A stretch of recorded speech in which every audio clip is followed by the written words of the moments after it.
കാര്യം ഞാനിപ്പോ ചോദിച്ചതുള്ളൂ കേട്ടോ. ആരോട്? ചേട്ടനോട്.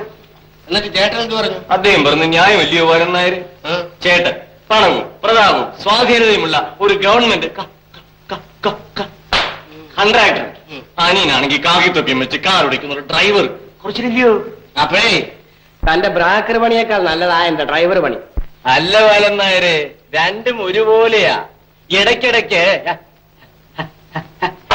ആക്സിഡന്റ് ഉണ്ടാവും.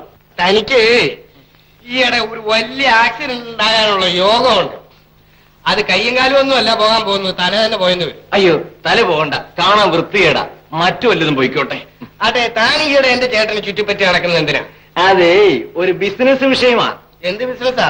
ചുറ്റിയോ അതോ കോൺട്രാക്ടോ അതോ പണം പലിശയ്ക്ക് കൊടുക്കലോ? ആ ലോകത്ത് ഇതൊക്കെ ഉള്ളൂ ബിസിനസ് ആയിട്ട്.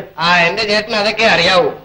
മുതലിനേക്കാൾ കൂടുതൽ പലിശ വാങ്ങിക്കുക, സർക്കാരിൽ നിന്നും പണം തീർത്ത് വാങ്ങിയതിന്റെ 10-ാം ദിവസം എന്റെ ചേട്ടൻ പണിയിപ്പിച്ച പാലം തന്നെ ഇടിഞ്ഞു വീഴുന്നത് കാണുക, ചിട്ടി കെട്ടിയ ചിട്ടാളന്മാർക്ക് ചിരട്ട എടുത്തു കൊടുക്കുക. ഇതൊക്കെയാ എന്റെ ചേട്ടന്റെ ബിസിനസ്.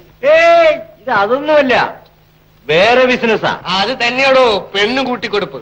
പെണ്ണ് കൂട്ടിക്കൊടുപ്പല്ല ബാലൻ നായര്, കെട്ടിക്കൊടുപ്പ്. അത് തന്നെയാണ് ഞാൻ പറഞ്ഞത്. ബാലൻ നായർക്ക് ഒന്ന് നോക്കട്ടെ, മൂത്ത് മുറ്റിയല്ല. എനിക്ക് ഇപ്പൊ തന്നെ ആക്സിഡന്റ് പറ്റുമെന്നാ തോന്നുന്നത്. നല്ല വർക്കത്തുള്ളൊരു പെണ്ണ് കേട്ടോ, കൊഴുത്ത് തടിച്ച് ഉരുണ്ടങ്ങനെ തളതളാന്ന് നിൽക്കുന്നു. ബാലൻ നായർക്ക് പറ്റിയതാ. ഞാനൊന്ന് കൊളുത്തട്ടെ. അതിനു മുമ്പ് ഞാൻ തന്നെ കൊളുത്ത. ഞാൻ പോയിക്കാം. പോ.